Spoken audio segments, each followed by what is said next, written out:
I would say go for something that, especially if you're just getting started, you're not going to be stressing all the time about, banging it up or something. If you're going to buy it and then it just stays in the drawer, what's the purpose, Welcome to Watch Smarts, where smart people get smarter about watches.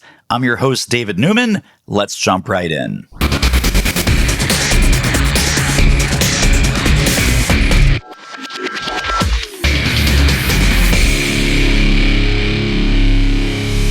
Well, my friends, strap in for another episode. We have collector extraordinaire.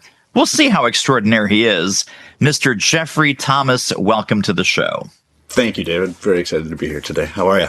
I'm great. It's good to reconnect. We were connected professionally, and now, of course, we're reconnected with the love of watches. Watches, yes. Let me ask you, what was the first watch that you got as a kid, and what was cool about it? The first watch that I really remember is, I even have it here. It's an old Seiko, just a quartz watch. You can see it here. What was cool about it for me is I got it as an 8th grade graduation present, which, 8th grade's not like the biggest deal, but at that age, it really is. So I still have it. I really like it. It's got a gold case, if you will, not really a bezel. Yeah, that's a fancy watch for a kid. Yeah, and then this like green dial in the center. Yes. From there, I just kind of had different watches over the years. I've actually got one downstairs I didn't remember to bring up. But I bought that in college, and I don't know if you're familiar with some cheap watches. After a while, the metal starts to just feel kind of like gritty or grimy or something. Flaky, like sure. Yeah. So I still have that watch, but it's kind of gross. I don't really touch it much. Well, this brings me to my immediate next question, which is, do you remember the first watch that you bought with your own money? Yeah, it would have been that one. It was just a blue, I think it was also Seiko if I remember right. It's downstairs, but it's okay. Worth digging out. Actually, it was after college, and I got a job, and I felt like, part of being a professional was having a watch on the wrist. Of course. Right? So, do you remember what it cost back in the day, or no? Probably $50. No, it wasn't anything special. Yeah. I didn't need a watch in college, like we need to keep a schedule then. But once I had a job, I didn't know when lunch was. Right. Well, tell me a little bit more about, as growing up, how did that affinity for watches develop, or did you ever get, bit by the collector bug and start accumulating watches here and there? How did that unfold for you? Yeah, I'm not entirely sure. My dad's always been into watches, and I'm not entirely sure when I started the collection stuff, but I remember when TAG Heuer came out with their Monaco, re-released their Monaco line, and oh yes, I was really intrigued by the square case, and my wife ended up getting me a knockoff from Singapore, where her uncle was traveling. Yeah. And I loved that watch, but the hands fell off after a year or something like that. But then my dad ended up buying a Monaco for himself, and about a year later, he gave that to me. So I have this black-dialed Monaco, and it's just got the single subdial, which is a secondhand, but I really like that. And I've worn that quite a lot. I personally don't love the black dial. I'm more of a white or a cream dial if possible, just because I don't wear a lot of black, but I do wear a good amount of gray, so whatever, it works out. But I really like that watch a lot. That's an automatic. I don't think they make this specific style anymore. It's got a number on the back, probably a unique serial number, but it's also got like the open back, so you can see. Yes, the exhibition case back for sure. Indeed. You can see all the magic happening in real time. Yeah, indeed. I mean, that was probably my first really nice watch. But over the years, most of the watches I have were gifts. A lot of them were from my wife. Not all of them, but one, I think for I don't even know. This might have been for my 30th birthday. I got this black dialed Nixon, and it's just a nice leather strap. And it's just a Coach with a day date window, but it's pretty nice. I like that one a lot. Somewhere along the way, I got this. Also from my wife, this is a Fossil. It's kind of the Panda. It's got, I don't know if it's Panda because it's got 3 subdials on there. Yeah. But orange is my favorite color, so I wore this one for a lot of years. No question there. And then over, like my brother, one year for Christmas, I asked for this Casio digital watch. It's probably a $30 watch even today, but it's just kind of a fun throwback to the 80s, and I really like it. Totally. But I got a whole other collection here in front of me. So There's a lot of interest in these retro watches, digital watches, especially Casio and Timex. yeah. Very, very much so, because you can literally, like you're saying, these are $20, $30, $50 watches for the price of, a $500 sort of low to mid-level kind of serious watch. You can get 10 of these puppies. You can get 10 of them. You can fill up a whole watch case if you want to. Yeah, and people comment, right? People comment on these retro watches. Oh yeah. Like, oh my God, that's so cool. Is that from the 80s? Is that from the 90s? It's like, yeah, boy, I'm really ancient. It's from the 90s. Yeah, sure. Yeah, right. Speaking of the retro watches, I have this Citizen. I think it's from the 60s, and it's an automatic. That's a beautiful blue dial. I love this blue dial. It's so nice, and a silver case. I think this is a 38 millimeter. It's got a date that I can either put in English or Spanish. But I got this on Etsy. There's so many refurbished watches on Etsy that ship from India, and I think I got this for under $50. And I'm always on there just looking at cool retro stuff. I don't buy a lot of them, but there's some really cool stuff out there. Yes, Etsy and eBay for the used stuff, used or modified, right? The whole modded watches like you're talking about with the Etsy people, doing cool new dials or different kinds of hands or, different kinds of case treatments. And then, for the new watches, you can find a lot of cool watches on Amazon. Oh, yeah, absolutely. Especially in that Timex and Casio kind of retro digital type of thing. It's so funny, So we've done a handful of episodes so far. It's early days on this show. I love talking about the $50 watches and the $30 watches and the $75 watches even more than because we have guests come on here and they're super high-end luxury dealers. They're poo-pooing Rolex. They're literally going, well, Rolex, that's just a $20,000 watch. We don't deal with entry-level stuff like that. And I'm like, I'm smiling and I'm being diplomatic. And, everyone has their own level and there are collectors that, have $500,000, $1 million watches, and God bless them. You and I don't. We don't. I don't. And we can be just as happy, at least I can be just as happy with a $50 watch than with a $5,000 watch, and probably happier because I'm not freaking out about losing it or damaging it or having it stolen. Yeah, for sure. Yeah. So if someone steals a Casio, guess what? I'm going to go buy another one. There you go. Yeah. This Monaco is, it's certainly not a $50 watch, but it fell off the bracelet once, and I was just like panicking. That's a pretty serious watch, though. That TAG Heuer, that Monaco is that I count that in the serious category. Yeah, I would too. In addition, I have somewhat serious. This is an Oris Diver 65 watch. Oh, nice. On a bronze bracelet. They came out with these a few years ago, and this is the pink dial, as you can see. Yes. But they also had like a mint green and maybe like a sky blue or something like that. I'm a big fan of those pastel colors, like the salmon, the mint green, the ice blue. Yeah. Those are very striking. Like that catches my eye when I'm in a room and someone has one of these really cool dial colors. Yeah. It's like, ooh, tell me about that watch. Yeah. I think I gotta get a T-shirt that just says "Tell me about that watch" because I'm always saying that when I'm out and about. I'll order one. That sounds exactly. Yeah. It's our first piece of merch. I love it. It's our first piece of Watch Smarts merch. Tell me about that watch. Yeah.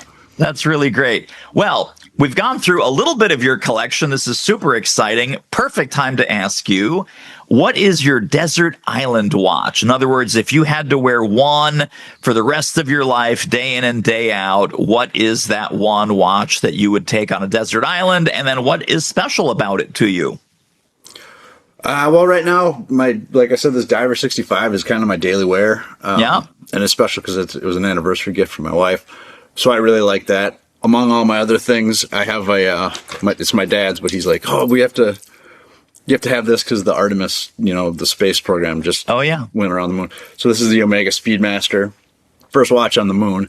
Yes. Omega makes a reduced Speedmaster that has a white dial that I absolutely love. I don't have it, but that might be my desert island watch. Just so I can really, I could keep track of how long it takes me to make a lap on that island. That's true. Yeah. That's true. So the white dial Speedmaster, is that the one that has like it has a little bit of orange in it, or no? Yeah, or I believe it does. So it's got like the black hands and maybe the orange second hand? That sounds right. Yeah, it's more of like a tachometer hand or something that moves. Right. Yeah, I'm not sure what it's called. That's right. Yeah, it's the big orange thing that sticks up there. That's my technical watch knowledge for that. Like I said, orange is my color. So right. So you mentioned your wife, and your wife seems very hip with the whole watch scene. You also mentioned your dad. Yep. Are there other people in your life that notice or care about your watches or your watch hobby, your watch interests? No, not really.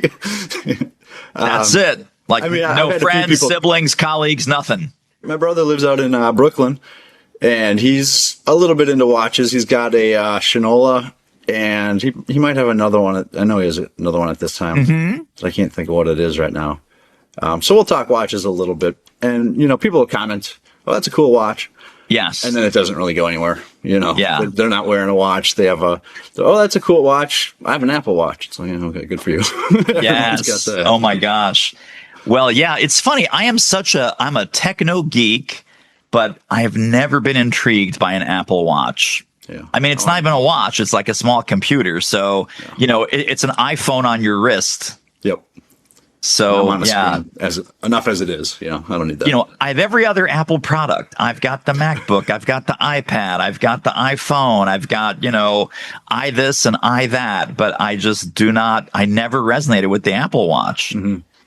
For me, and probably for many of the listeners here, it's interesting that the movements inside of a watch, whether it be quartz or automatic or a manual wind, whatever it happens to be, there's a history there. There's technology that's not circuitry, but the gear technology and the movement is just, it fascinates me. I'll watch videos on YouTube of people taking apart watches and fixing them, and it's just like seeing little tick, tick, tick going on and stuff. And yes, there's none of that in an Apple Watch. Like you said, it's just a computer on your wrist, and that doesn't seem special to me, I guess. I could not agree more. Quick commercial break here to ask you, have you seen all of the cool resources, downloads, and guides waiting for you at watchsmarts.com? Go check it out. You'll love it. I'm curious, what makes you stop and look twice at a watch? I mentioned, for example, in my world, like the first thing I'll notice is like a dial color or something like that. But what grabs your attention when you're out looking at wrists? Yeah, I'm always looking at wrists. Before I got my Monaco, I was out to lunch with a friend in Chicago, and his friend joined us. And the minute this guy sat down, I was like, "Oh, do you have a Monaco on?" And that might have been the square case. I'm not sure exactly what drew me right away, but I was like, "Dude, that's awesome." He goes, "Yeah, this is the first watch I got when I made it." Is how he put it. And I was like, "That's cool, man. Good for you." I was at a bar with a friend one night, and I saw a guy across the bar, and he had a domed crystal on his wrist, or on his watch. And that drew me in. So I went over and talked to him. And I don't even know the brand. It was some small, micro brand. But just that domed crystal was unique at the time, and still kind of is. I mean, it's certainly not unique from vintage watches, but there's not a lot of them that have that today. So I found that really cool. Yeah. Colors, anything. Yeah, anytime I'm watching a movie, I'm always like, what's on his wrist? I got to pause it and I'll do a quick search. Yes. Did you know... I just came across this YouTube video. Ryan Gosling is a huge watch guy, and most of his collection is watches that he wore in movies. So his characters wore these various watches, and then he either got the similar watch, or he asked the prop master, "Hey, is it okay if I keep that watch?" I'm like, "Yeah, sure, whatever." Mm-hmm. Yeah. But some of them are really amazing. I bet. Yeah. Yeah. So there's definitely the Hollywood and watch connection. Yeah. What did he wear in Project Hail Mary? Was there a watch in that? I don't even remember, actually. I don't know. I have not seen that one yet. It's on my to-see list, though. I hear it's excellent. It was very good. So, yeah, we need to rewatch it just to get the watch specs of what's on his wrist. So... non-expert to non-expert, you and I are not in the watch industry. We're not watch influencers, etc. But looking at people who are just getting into the hobby, what do you think is something that beginners focus on that actually doesn't matter? Something they focus on that doesn't matter is complications. Like I said, the Speedmaster has all those dials, or this Fossil that I just lifted up has all those subdials. I tell you, in this Fossil, one of them's the day of the week, one of them's the day of the month, and one of them is a 24-hour clock. And it's impossible to set. It is so ridiculous. Yeah. To get it accurate. And it's almost too small to read anyways, so they're more for decorations. I think a lot of complications they might look cool at first, but in the long run, it's kind of a distraction. Yeah, that's a great point. Another thing I'm not a huge fan of, but some people are, is size. A lot of people will get like a 44-inch G-Shock, and I'm not into the 44 millimeter, 50 millimeter, the crazy Invictas, all of that. Yeah, too big. Whew. The watch is wearing you at that point. Yeah, absolutely. Or the open face, like I like seeing the open case back where you can kind of see the movement. Right. But when it's the skeleton face and you can see everything, that's too distracting. You can't even look at the time. That's right. That's one of my pet peeves also, is just basic readability. Yeah. Sometimes you'll have, and it looks cool at first, like when you see it online, you're like, oh, that's cool. Like, let's say it is a super clean white face with white hands, white indices, it's all white, or it's all black. Yeah. Right? These blackout watches are big now. I'm like, I'm sorry, I have no idea what time it is. Yeah. Yep. I have no clue what time it is. I have this Bernhardt GMT2 here that I really like. It's got the GMT hand. It's a jump hand, which is kind of interesting. Rather than slowly moving, it jumps at the hour. But it has a white dial and then white hands. And the white hands glow in the dark. But, that lume only lasts so long. So if I wake up and it's kind of like semi-morning daylight, not quite daylight enough, the white on white doesn't stand out, and the lume is no longer shining, and it's really hard to read. Which is unfortunate, because I really like the watch, but I think the white hands on that white dial is, like you said, just tough against that the readability aspect. Totally. Is there a watch in your collection that you felt was expensive at the time, relatively expensive at the time, but totally worth it to you now, and you're so glad that you have it? Yeah, this GMT, this Bernhardt GMT. The one we just talked about. It's kind of a heavy watch. It's kind of thick. It's about 40 millimeter, though. It's not too big of a size. I think the thickness is partly just the GMT complication or aspect of it. But it's it's heavy duty. It's steel. It's lasted me forever. It keeps really good time. The company has really good service. If you're familiar with them, I had to send it in, and I had a bracelet issue once, and it was a quick return. So I was happy with the service. I'm happy with the watch a lot, other than those early morning hours when it's hard to read. Yeah. Yeah. That's a good one. Jeffrey, what do you feel is, I'm going to ask you about an underrated watch, or a watch that doesn't get enough attention or love, like on the YouTube channels and magazines, etc. So what do you feel is an underrated watch, and perhaps why? And then similarly, what's an overrated watch that's in all the videos and all the magazines and all the covers of, these publications, overrated, and why do you think it's overrated? So let's start with the underrated, the underdog. In general, I think the Oris is probably what I would say is the most underrated. It's a Swiss watch, manual, rather automatic. It's a really nice watch. At least this one you can get on either a leather bracelet or the metal bracelet. And the metal bracelet, I think, with a lot of brands, you pay through the nose just to get that add-on. Yeah. But the Oris is a great watch, made in Switzerland, and the metal bracelet's not like a massive price add-on. So I'm really happy with that. As far as like an overrated watch, I hate to say it, but I think the Tudor is sure. I think the balance, I don't like the balance of how the watch is designed. The bezel's too thick, the dial's too small, and everyone's loving on the baby Rolex, the Tudor watch brand. But it can look a little bit funky, maybe. Yeah, not my fave. Rolex are nice. I think they're maybe they're more of a status thing, than what their actual value is. But that's okay. That's so funny. So just today, in talking with you, and then earlier talking with like the super high end guys who are also taking a dump on Rolex, it's like, yeah, Rolex, it's overpriced, it's nonsense. No, it's just marketing. And then these guys are like, really? You're buying a Rolex? Come on. They're talking a lot about Rolex like it's a Casio. Yeah. You and I are talking about Rolex like it's, oh my God, like why in the world would you ever spend that money? Yeah. There's great watches that you can have for a lot less than a Rolex. Sure. And if you do have Rolex money, there's great watches you can have that are not a Rolex. You tell somebody you've got, anything, and they're not going to know what it is. They don't know any brands if they're not a watch person. But you say it's a Rolex. And then they go, ooh. Yeah, they know exactly. It's like Mr. Fancy with the Rolex. Hey, David Newman here with a quick commercial break. Have you seen our social media channels that have video snippets from our favorite interviews? Check us out on TikTok, Instagram, and YouTube. Now, back to the episode.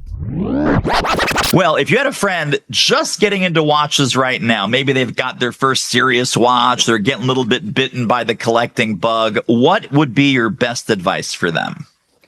In fact, I have a friend like that. He was looking at some watches a couple months back. He ended up buying two separate watches just because. I would say go for something that, especially if you're just getting started, you're not going to be stressing all the time about, banging it up or something. If you're going to buy it and then it just stays in the drawer, what's the purpose, Right. Another thing I would maybe recommend is try not to follow the trends. Like we talked about earlier, there's 44, there's 50 millimeter watches that are huge.